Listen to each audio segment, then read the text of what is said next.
Welcome back to my channel. Bigg Boss season 12ನ pre ಫಿನಾಲಿನ first promo release ಮಾಡಿದ್ದಾರೆ ನಮ್ಮ ಬಿಗ್ ಬಾಸ್ ಅವರು. ಈ ಒಂದು ಪ್ರೊಮೋದಲ್ಲಿ ಏನೆಲ್ಲ ಇದೆ ಅಂತ ನೋಡ್ಕೊಬರೋಣ.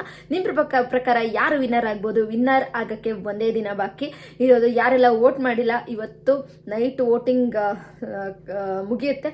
ದಯವಿಟ್ಟು ವೋಟ್ ಮಾಡಿ, ನಿಮ್ಮ ಫೇವ್ರೆಟ್ ಸ್ಪರ್ಧಿನ ಗೆಲ್ಸಿ ಅಂತ ಹೇಳ್ತೀನಿ.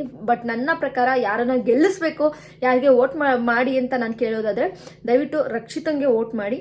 ಕಾರಣ ಇಷ್ಟೇ, ಏನಂತಂದ್ರೆ ಒಂದು ಚಿಕ್ಕ ಹುಡುಗಿ ಬಿಗ್ ಬಾಸ್ ಮನೆ ಹೊಳಕ್ಕೆ ಹೋಗಿ ಒಂದು ಕಂಟೆಂಟರ್ ಆಗಿ ಏನೇ ಒಂದು ಸಿನಿಮಾ ಮಾಡಿದವ್ರ ಜೊತೆ, ಹಾಗೆ ಸೀರಿಯಲ್ ಮಾಡಿದವ್ರ ಜೊತೆ, ರಿಯಾಲಿಟಿ ಶೋ ಮಾಡಿದವ್ರ ಜೊತೆ ಕಾಂಪೀಟ್ ಕೊಟ್ಕೊಂಡು ಟಾಪ್ 6ಗೆ ಬಂದಿರೋಂಥ ಹುಡುಗಿನ ನೀವು ಗೆಲ್ಸಿದ್ದೆ ಆದರೆ ನಿಜವಾಗ್ಲೂ ಒಂದು ಇತಿಹಾಸನ ಸೃಷ್ಟಿ ಮಾಡ್ದಂಗೆ, ನಾವು ಎಲ್ಲ ಯೂತ್ಸ್ಗೂ ಕೂಡ ಒಂದು ಇನ್ಸ್ಪಿರೇಷನ್ ಆದಂಗೆ ಅಂತಲೇ ಹೇಳ್ಬೋದು.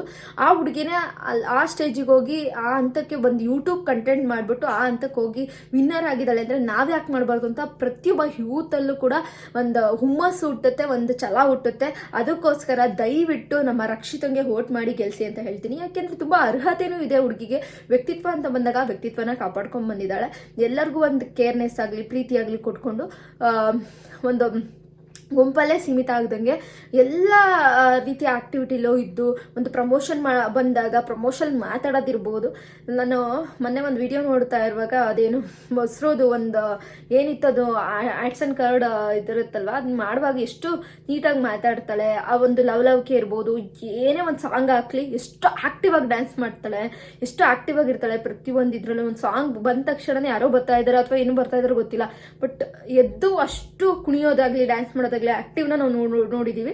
ಜೊತೆಗೆ ಟಾಸ್ಕ್ ಅಂತ ಬಂದಾಗಲೂ ಅವಳು 100% ನಿಜವಾಗ್ಲೂ ಎಫರ್ಟ್ ಹಾಕಿದ್ದಾಳೆ, ಒಂದು ಶಕ್ತಿ ಮೀರಿ ಪ್ರಯತ್ನ ಪಟ್ಟಿದ್ದಾಳೆ. ಸೊ ರಕ್ಷಿತಾ ಶೆಟ್ಟಿ ಒಂದು ತುಳುನಾಡಿನ ಹುಡುಗಿಯಾಗಿ ಕನ್ನಡನ ಇಷ್ಟಪಟ್ಟು ಕನ್ನಡನ ಆರಾಧಿಸಿ ಅವಳು ಕನ್ನಡಕ್ಕೆ ಕೊಡುವಂತಹ ಬೆಲೆನ ನೋಡಬೇಕು ನಾವು.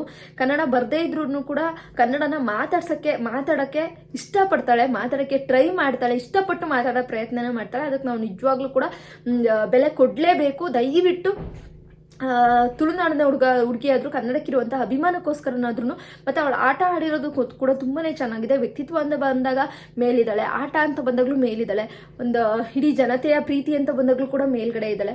ಒಂದು ಯೂಟ್ಯೂಬ್ ಕಂಟೆಂಟರ್ ಆಗಿ ಈ ಮಟ್ಟಕ್ಕೆ ಬಂದಿರೋದು ನಿಜವಾಗ್ಲೂ ಹೆಮ್ಮೆ ವಿಚಾರ. ಎಲ್ಲ ಯೂಟ್ಯೂಬ್ ಅವ್ರನ್ನ ಗೆಲ್ಲಿಸ್ದಂಗೆ, ನೀವು ಅವಳೊಬ್ಳನ್ನ ಗೆಲ್ಲಿಸಿದ್ರೆ ಎಲ್ಲ ಯೂಟ್ಯೂಬರ್ನ ಗೆಲ್ಲಿಸ್ದಂಗೆ ಅಂತ ನನ್ನ ಹೇಳ್ಬೋದು. ಸೊ ಹಾಗಾಗಿ ನಮ್ಮಂಥ ಯೂಟ್ಯೂಬರ್ಸು ಕೂಡ ಅವಳಿಗೆ ಸಪೋರ್ಟ್ ಮಾಡೋಣ. ಮತ್ತು ಎಲ್ಲ ಕರ್ನಾಟಕದ ಜನತೆ ಇರ್ಬೋದು, ತುಳುನಾಡಿನ ಜನತೆ ಇರ್ಬೋದು, ದಯವಿಟ್ಟು ರಕ್ಷಿತಂಗೆ ವೋಟ್ ಮಾಡೋದ್ರ ಮುಖಾಂತರ ಗೆಲ್ಲಿಸಿ. ರಕ್ಷಿತಾ ವಿನ್ನರ್ ಆಗಬೇಕು, ವಿನ್ನರ್ ಆಗೇ ಆಗ್ತಾಳೆ ಅಂತ ನನ್ನ ಒಂದು ಭರವಸೆ ಇದೆ. ಸೊ ಪ್ರೋಮೋಗೆ ಬಂದಾಗ 111 ದಿನಗಳ ಒಂದು ಜರ್ನಿ ಈ ಬಿಗ್ ಬಾಸ್ ಸೀಸನ್ 12. ಸೊ ಫೈನ್ ಹಂತಕ್ಕೆ ಬಂದಿದ್ದೀವಿ. ಇಷ್ಟು ದಿನ ಹೆಂಗೆ ಕಳೀತು ಅಂತಲೇ ಗೊತ್ತಾಗಲಿಲ್ಲ, ಆ ಥರ ಇತ್ತು ಮೂಮೆಂಟು. ಬಟ್ ರಕ್ಷಿತಾ ಆಗಿರ್ಬೋದು, ಹಾಗೆ ನಮ್ಮ ಗಿಲ್ಲಿ ಆಗಿರ್ಬೋದು, ಏನು ಟಾಪ್ 6ಅಲ್ಲಿರುವಂತಹ ಧನುಷ್ ಆಗಿರ್ಬೋದು, ನಮ್ಮ ಗಿಲ್ಲಿ ಆಗಿರ್ಬೋದು, ರಕ್ಷಿತಾ ಆಗಿರ್ಬೋದು, ಅಶ್ವಿನಿ ಮ್ಯಾಮ್ ಆಗಿರ್ಬೋದು, ಕಾವ್ಯ ಆಗಿರ್ಬೋದು, ರಘು ಆಗಿರ್ಬೋದು, ಈ 6 ಜನ ಕೂಡ ವೆಲ್ ಡಿಸರ್ವ್ ಅಂತಲೇ ಹೇಳ್ಬೋದು. 6 ಜನನೂ ಕೂಡ ಆಲ್ರೆಡಿ ಗೆದ್ದಾಯಿತು. 24 ಜನದಲ್ಲಿ 6 ಜನ ಒಂದು ಫೈನಲಿಸ್ಟ್ ಆಗ್ತಾರೆ ಅಂತ ಅಂದರೆ ಅದನ್ನ ಅರ್ಥ ಮಾಡ್ಕೊಬೇಕು. ಕರ್ನಾಟಕದ ಪ್ರೀತಿನ ಎಷ್ಟು ಮಟ್ಟಿಗೆ 111 ದಿನಗಳ ಕಾಲ ಅಲ್ಲಿ ಎಲ್ಲರಿಗೂ ನಾಮಿನೇಷನ್ ಆಗಿ, ಅದರಲ್ಲೂ ಕೂಡ ರಕ್ಷಿತಾ ಪ್ರತಿ ವಾರ ನಾಮಿನೇಷನ್ ಆಗ್ತಾ ಇದ್ಲು. ಬಟ್ ಇಡೀ ಜನತೆ ಅವಳಿಗೆ ವೋಟ್ ಮಾಡಿ ಇಲ್ಲಿವರೆಗೂ ತಂದು ನಿಲ್ಲಿಸಿದ್ದಾರೆ. ದಯವಿಟ್ಟು ಗಿಲ್ಲಿ ಗಿಲ್ಲಿ ವಿನ್ ಆಗ್ತಾನೆ, ಗಿಲ್ಲಿ ವಿನ್ ಆದರೂ ಕೂಡ ಅದು ಕಾಮನ್ ಅನ್ಸುತ್ತೆ, ನಮಗೆ ಸಾಮಾನ್ಯ ಅನ್ಸುತ್ತೆ, ಅದನ್ನು ಸ್ಪೆಷಲ್ ಅಂತ ಅನ್ಸೋದಿಲ್ಲ. ಬಿಕಾಸ್ ಅವ್ನಿಗೆ ಟ್ಯಾಲೆಂಟ್ ಇದೆ, ಅವ್ನು ಎಲ್ಲಿದ್ರೂ ಕೂಡ ಗೆಲ್ತಾನೆ ಅನ್ನೋದು ಆಲ್ರೆಡಿ ಬಿಗ್ ಬಾಸ್ ಮನೆ ಒಳಗಡೆ ಬರೋಕ್ಕಿಂತ ಮುಂಚೆನೇ ಗಿಲ್ಲಿ ಬಿಗ್ ಬಾಸ್ ಮನೆಗೆ ಹೋಗ್ತಾನೆ. ಸೊ ಗಿಲ್ಲಿ ನಟನೆ ವಿನ್ನರು ಅಂತ ಆಲ್ರೆಡಿ ಆಗಿದೆ. ಬಟ್ ಈ ಸೀಸನ್ ಹೆಂಗೆ ಅಂದರೆ ಟ್ವಿಸ್ಟ್ ಮೇಲೆ ಟ್ವಿಸ್ಟ್ ಕೊಡ್ತೀವಿ ಅಂತ ಹೇಳ್ತಾ ಇದ್ರಲ್ವಾ, ದಯವಿಟ್ಟು ಬಿಗ್ ಬಾಸ್ ಟೀಮ್ ಇದೊಂದು ಟ್ವಿಸ್ಟ್ ಕೊಟ್ಬಿಡಿ, ರಕ್ಷಿತನ ವಿನ್ ಮಾಡಿಬಿಡಿ ಅಂತ ನಾನು ಕೇಳ್ಕೊತೀನಿ. ಇಲ್ಲಾಂದರೆ ಅಶ್ವಿನಿ ಮ್ಯಾಮ್ ವರ್ಸಸ್ ಗಿಲ್ಲಿ ನಟ ಅಂತ ಬಂದಾಗ, ಅಶ್ವಿನಿ ಮ್ಯಾಮು ಕನ್ನಡ ಪರ ಸಂಘಟನೆಗಳನ್ನ ಮಾಡಿದ್ದಾರೆ, ತುಂಬಾ ಹೆಸರು ಮಾಡಿದ್ದಾರೆ. ಅವ್ರಿಗೆ ಹೇಳ್ಬೇಕು ಅಂದರೆ ಈ 50 ಲಕ್ಷ ದುಡ್ಡಿನ ಅವಶ್ಯಕತೆ ಇಲ್ಲ. ಯಾಕೆಂದರೆ ಅವರೇ ಸುಮಾರಷ್ಟು ಸಮಾಜ ಸೇವೆ ಮಾಡ್ತಾರೆ. ನಾನೆಲ್ಲೋ ನೋಡ್ತಾ ಇದ್ದೆ, 500 ಕೋಟಿ ಆಸ್ತಿನ ಎಷ್ಟೋ ಆಸ್ತಿ ಇದೆ, ಮತ್ತು 500 ಸೀರೆಗಳ ಮೇಲೇನೋ 5,000 ಸೀರೆಗಳ ಮೇಲಿದೆ ಅಂತೆಲ್ಲನೂ ಕೂಡ ಕಲಾ ಮಾಧ್ಯಮದವರು ಒಂದು ವಿಡಿಯೋ ಮಾಡಿದ್ದಾರೆ. ಆ ವಿಡಿಯೋನ ನೀವು ನೋಡಿಲ್ಲ ಅಂದರೆ ಹೋಗಿ ನೋಡಿ. ಇಡೀ ಎಷ್ಟೋ ಕಾರ್ ನಿಲ್ಸೋಕ್ಕೆ ಇಷ್ಟು ಎಕರೆ ಅಂತೇಳಿ ಮಾಡಿರೋದು, ಅದನ್ನೆಲ್ಲ ನಾನು ಕೂಡ ನೋಡಿದೆ. ಸೊ ಅವರಿಗೆ ದುಡ್ಡಿನ ಅವಶ್ಯಕತೆ ಅಂತೂ ಇಲ್ಲ, ಹೆಸರಿನ ಅವಶ್ಯಕತೆನೂ ಇಲ್ಲ, ಆಲ್ರೆಡಿ ಅವ್ರು ಗೆದ್ದಿದ್ದಾರೆ. ಸೊ ಕನ್ನಡ ಪರ ಸಂಘಟನೆ ಮಾಡೋದ್ರ ಮುಖಾಂತರ 106 ಸಿನಿಮಾಗಳನ್ನ ಮಾಡಿದ್ದಾರೆ. ಸೊ ಅವರಿಗೆ ಒಂದಲ್ಲ ಒಂದೊಂದು ಅವಕಾಶಗಳು ಸಿಕ್ಕತ್ತೆ. ಬಟ್ ರಕ್ಷಿತಾ ಗೆದ್ರೆ ನಿಜವಾಗ್ಲೂ ಎಲ್ಲ ರೀತಿಯಲ್ಲೂ ಕೂಡ ಅವಳಿಗೆ ಹೆಲ್ಪ್ ಆಗುತ್ತೆ. ಆ ಒಂದು ದುಡ್ಡಿಂದ ಇರ್ಬೋದು, ಪ್ರತಿಯೊಂದೂ ಕೂಡ ಅವಳಿಗೆ ಇಲ್ಲಿ ಒಂದು ಮೆಟ್ಟಿಲಾಗಬೇಕು, ಬಿಗ್ ಬಾಸ್ ಅನ್ನೋದೊಂದು ಮೆಟ್ಟಿಲಾಗಿ ನೆಕ್ಸ್ಟ್ ಬರುವಂಥ ಪ್ರಾಜೆಕ್ಟ್ಗಳು ಕೂಡ ಹೆಚ್ಚಿನದಾಗಿ ಸಿಕ್ಕತ್ತೆ. ಸೊ ನಮ್ಮ ಗಿಲ್ಲಿ ಆಲ್ರೆಡಿ ಗೆದ್ದಿದ್ದಾರೆ. ಸೊ ಗಿಲ್ಲಿ ವಿನ್ ಆಗಲಿ ಬಿಡಲಿ, ಜನ ಪ್ರೀತಿ ತೋರಿಸ್ತಾರೆ. ಸೊ ಅಷ್ಟೇ ಅವನಿಗೆ ಡೆವಿಲ್ ಸಿನಿಮಾ ಆಗಿರ್ಬೋದು, ಇನ್ನೊಂದು ಸಿನಿಮಾಗಳಾಗಿರ್ಬೋದು, ಅವನಿಗೆ ಎತ್ತರ ಸ್ಥಾನದಲ್ಲಿ ಜನ ಇಟ್ಟೇ ಇಡ್ತಾರೆ. ಅವ್ನಿಗೆ ಏನೇ ಪ್ರಾಜೆಕ್ಟ್ ಮುಖಾಂತರ ಬಂದರು ಪ್ರಾಜೆಕ್ಟ್ಗಳ ಸುರಿಮಳೆ ಸಿಕ್ಕತ್ತೆ. ಅವ್ನು ಬಿಗ್ ಬಾಸಿಗೆ ಬರಲಿ ಬಿಡಲಿ ಅಷ್ಟು ಟ್ಯಾಲೆಂಟ್ ಇರುವಂತಹ ವ್ಯಕ್ತಿ. ಸೊ ಇವರಿಬ್ಬರಿಗೆ ಅವಶ್ಯಕತೆ ಇಲ್ದಿರೋದು ನಮ್ಮ ರಕ್ಷಿತಂಗೆ ಅವಶ್ಯಕತೆ ಇದೆ ಈ ಟೈಮಲ್ಲಿ. ಸೊ ಹಾಗಾಗಿ ಆ ಕಪ್ ಗೆಲ್ಸೋ ಪ್ರಯತ್ನನ ಮಾಡಿ ಅಂತ ಹೇಳ್ತೀನಿ. ಸೊ ಪ್ರೋಮೋ ಅಂತ ಬಂದಾಗ 24 ಜನ ಕಂಟೆಸ್ಟೆಂಟ್ಗಳಿರ್ತಾರೆ, 111 ದಿನ ಆಗಿರುತ್ತೆ. ಸೊ 6 ಫೈನಲಿಸ್ಟು ವಿನ್ ಆಗೋದು ಒಬ್ಬರೇ ಅಂತ ಹೇಳ್ಬಿಟ್ಟು ಈ ಒಂದು ಪ್ರೋಮೋನ ಹಾಕಿದ್ದಾರೆ. ಸೊ ಪ್ರೀ ಫಿನಾಲೆ ನಡೀತಾ ಇದೆ. ಗ್ರ್ಯಾಂಡ್ ಫಿನಾಲೆ ಬಂದ್ಬಿಟ್ಟು ಒಂದೇ ದಿನ ನಡೀತಾ ಇದ್ದು. ಸೊ ಇವತ್ತು ಪ್ರೀ ಫಿನಾಲೆ ನಡೆಯುತ್ತೆ. ಸೊ ವಿನ್ನರ್ ಆಗೋದು ಒಬ್ಬರೇ. ಆ ವಿನ್ನರ್ ಯಾರು ಅಂತೇಳಿ ನೀವು ಗೆಸ್ ಮಾಡಬೇಕು. ಫಿನಾಲೆನ ನೋಡೋಕ್ಕೆ ನೀವು ರೆಡಿ ತಾನೆ ಅಂತೇಳ್ಬಿಟ್ಟು ಹಾಕಿದ್ದಾರೆ.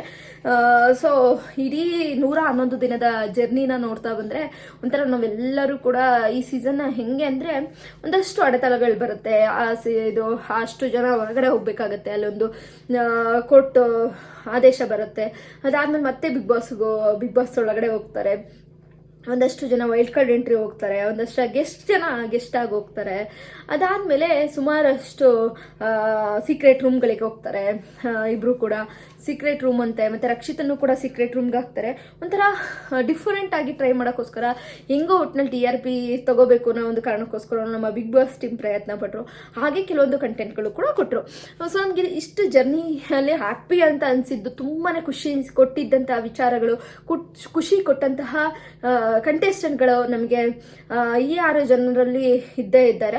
ಅದರಲ್ಲೂ ಕೂಡ ನಾವು ಫೈನಲಿಸ್ಟ್ ಅಂತ ನಾವು 6 ಜನ ಏನಿದ್ದಾರೆ, ಅದರಲ್ಲಿ 3 ಜನ ಯಾರು ವಿನ್ನರ್ ರನ್ನರ್ ಸೆಕೆಂಡ್ ರನ್ನರ್ ಅಂತ ನಾವು ನೋಡೋದಾದ್ರೆ ನಿಜವಾಗ್ಲೂ ಒಂದು 3 ಜನನ ನಾವು ಯಾವಾಗಲೂ ತಲೆಯಲ್ಲಿ ಇಟ್ಕೊಂಡೇ ಇರ್ತೀವಿ. ಯಾಕೆ ಅಂದರೆ ಗಿಲ್ಲಿ ಮತ್ತು ನಮ್ಮ ಅಶ್ವಿನಿ ಮ್ಯಾಮ್, ರಕ್ಷಿತಾ, ಈ 3 ಜನ ಕೂಡ ತಲೆಯಲ್ಲಿದ್ದಾರೆ. ಸೊ ಇವ್ರು 3 ಜನದಲ್ಲೇ ವಿನ್ನಿಂಗ್ ಇರೋದು ಅಂತ ಹೇಳ್ಬಿಟ್ಟು ನಮ್ಗೆ ಆಲ್ರೆಡಿ ಡಿಸೈಡ್ ಆಗಿಬಿಟ್ಟಿದೆ. ಇನ್ನು 3 ಜನ ನಾವು ಅಷ್ಟೊಂದು ತಲೆಗೆ ಇಟ್ಕೊಳಕ್ಕೆ ಆಗೋದಿಲ್ಲ. ಯಾಕೆ ಅಂತಂದರೆ ಧನುಷ್, ಹಾಗೆ ಕಾವ್ಯ ಮತ್ತು ರಘು ಸರು. ಸೊ ಈ 3 ಜನನ ಸ್ವಲ್ಪ ಟಾಪ್ 6 ಟಾಪ್ 5 ಟಾಪ್ 4 ನೋಡ್ಬೋದು. ಸೊ ಈ 3 ಜನದಲ್ಲೇ ವಿನ್ನಿಂಗು ಫೈಟಿಂಗ್ ಇರೋದು, ವಿನ್ನರ್ ಕಪ್ನ ಗೆಲ್ಲುವಂತಹ ಫೈಟಿಂಗ್ ಇರೋದು. ಸೊ ನನಗೆ 3 ಜನದಲ್ಲಿ ನೋಡಿದ್ರೆ ನನಗೆ ರಕ್ಷಿತಂಗೆ ಸಿಕ್ಕಬೇಕು. ಸಿಕ್ಕರೆ ಅದು ಒಂದು ಹಬ್ಬ ಥರ ಇರುತ್ತೆ ಗೈಸ್. ಎಲ್ಲರಿಗೂ ಒಂದು ಇತಿಹಾಸ ಸೃಷ್ಟಿ ಅನ್ನೋದಕ್ಕಿಂತ ಎಲ್ಲರಿಗೂ ಒಂದು ಯೂತ್ಗಳಿಗೆ ಇನ್ಸ್ಪಿರೇಷನ್ನು. ಒಂದು ಚಿಕ್ಕ ಹುಡುಗಿ ಇನ್ನು ಆ ಏಜಲ್ಲಿ ಬಿಗ್ ಬಾಸಿಗೆ ಹೋಗಿ ಅಷ್ಟು ಒಂದು ಸಾಧನೆ ಮಾಡಿದ ಜಸ್ಟ್ ಒಂದು ಯೂಟ್ಯೂಬ್ ವ್ಲಾಗ್ ಮಾಡಿ ಅಷ್ಟರ ಮಟ್ಟಿಗೆ ಹೋಗಿದ್ದಾಳೆ ಅಂದರೆ ನಾವು ಯಾಕೆ ಮಾಡಬಾರ್ದು? ಬಿಗ್ ಬಾಸ್ ಮನೆಗೆ ಹೋಗಬೇಕು ಅಂದರೆ ನಾವು ಒಂದು ಛಲದಿಂದ ಏನಾದರೂ ಒಂದು ಸಾಧಿಸಬೇಕು ಅನ್ನೋದಕ್ಕೆ ಎಲ್ಲ ಯುವಕರಾಗಿರ್ಬೋದು, ಯುವತಿಯರಿಗೆ ಒಂದು ಇನ್ಸ್ಪಿರೇಷನ್ ಅನಿಸುತ್ತೆ. ಸೊ ಹಾಗಾಗಿ ನನ್ನ ಒಂದು ಕಳಕಳಿಯ ಮನವಿ ಏನಪ್ಪ ಅಂತಂದರೆ ರಕ್ಷಿತನ್ನ ವಿನ್ ಮಾಡಿಸಿ ಆದಷ್ಟು ಕೂಡ ಎಲ್ಲರೂ ಕೂಡ ವೋಟ್ ಮಾಡಿ, 99 ವೋಟ್ ಮಾಡಿ. ನಾನು ಕೂಡ ವೋಟ್ ಮಾಡ್ತಿದ್ದೀನಿ. ಸೊ ರಕ್ಷಿತಾ ಅವ್ರಿಗೇನೆ ಫಸ್ಟಿಂದನೂ ಕೂಡ ನಾನು ಸ್ವಲ್ಪ ನನ್ನ ವೀಡಿಯೋಸ್ಗಳನ್ನ ಮಾಡೋದು ಸ್ವಲ್ಪ ಕಡಿಮೆ ಆಯಿತು. ಬಟ್ ಆದ್ರೂ ಕೂಡ ನಾನು ವೋಟ್ ಮಾಡೋದ್ರಲ್ಲಿ ಏನು ಇಲ್ಲ. ನಾನು ಗಿಲ್ಲಿಗೆ ನನ್ನ ಇಷ್ಟ ಆದಾಗ ನಾನು ಗಿಲ್ಲಿಗೆ ವೋಟ್ ಮಾಡಿದ್ದೀನಿ. ಅದಲ್ಲದೆ ಹೆಚ್ಚಾಗಿ ನಾನು ವೋಟ್ ಮಾಡಿರೋಂದರೆ ರಕ್ಷಿತಂಗೇನೆ ವೋಟ್ ಮಾಡಿದ್ದೀನಿ. ಬಿಕಾಸ್ ರಕ್ಷಿತಾ ಗೆಲ್ಲಬೇಕು ಅಷ್ಟೇ ನಮ್ಮ ಉದ್ದೇಶ. ಫೈನಲಿ ರಕ್ಷಿತಾ ಗೆಲ್ಲಬೇಕು. ರಕ್ಷಿತಾ ಗೆದ್ದೇ ಗೆಲ್ತಾರೆ. ಇಬ್ಬರ ಆಟ, ಇಬ್ಬರ ಜಗಳ, 3ನೇ ಲಾಭ ಅನ್ನಂಗೆ ನಮ್ಮ ರಕ್ಷಿತಾ ಪಕ್ಕ ಗೆಲ್ಲಬೇಕು, ಗೆದ್ದೇ ಗೆಲ್ತಾರೆ ಅನ್ನೋದು ಅಂತ ಅಂದ್ಕೊಂಡಿದ್ದೀನಿ.